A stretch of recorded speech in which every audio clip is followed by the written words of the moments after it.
Morning mga ka-fishing. Nandito na po ako ngayon sa Jubil Port. Yan, Jubil Port. Dito na ako sa tulay. Yan ang tulay.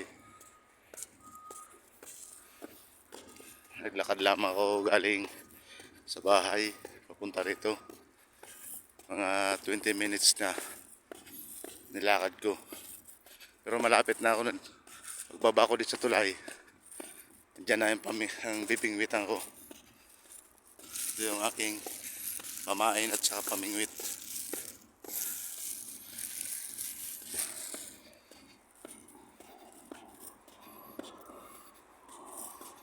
Pagod ako sa paglakad. Layo-layo rin. Doon ako galing sa may mga ilaw na yun. Lagpas pa. Mga 20 minutes. 20 minutes na.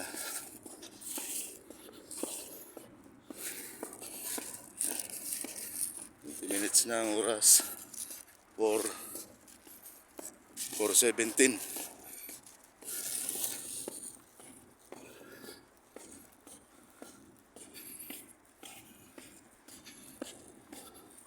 Magbaba ka dito sa tulay na to. Andyan na yung aking spot. Diyan lang ako pepesto.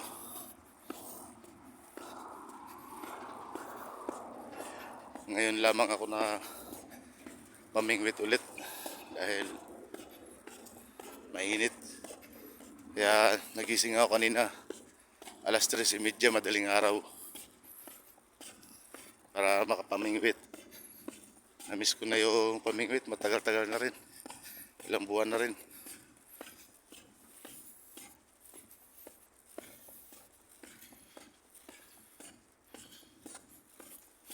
Doon medyo malalim ng dagat.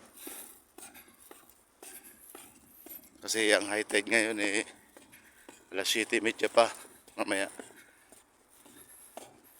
7:30 ng umaga ang high tide.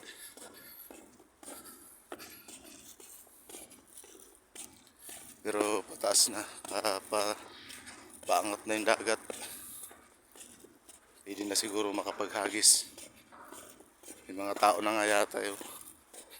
Yung mga tao na. Naunahan ako sa pwesto.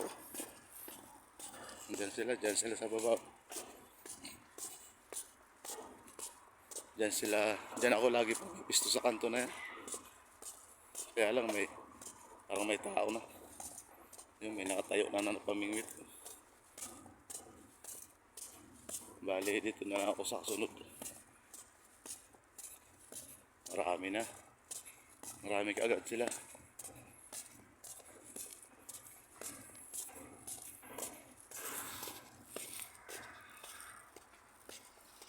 Thank you Lord at nakarating ako dito ng matiwasay.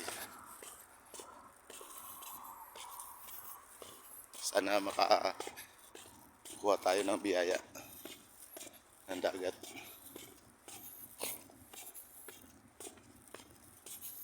Mga 6:00, 7:00 uwi na rin ako kasi mainit na Dito na ako bababa.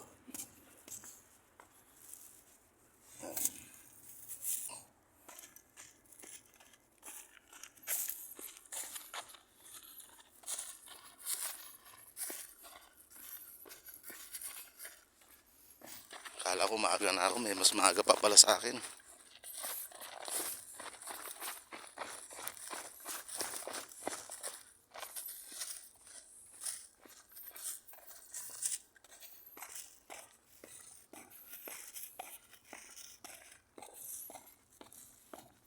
Dito na yata ito natulog mga to.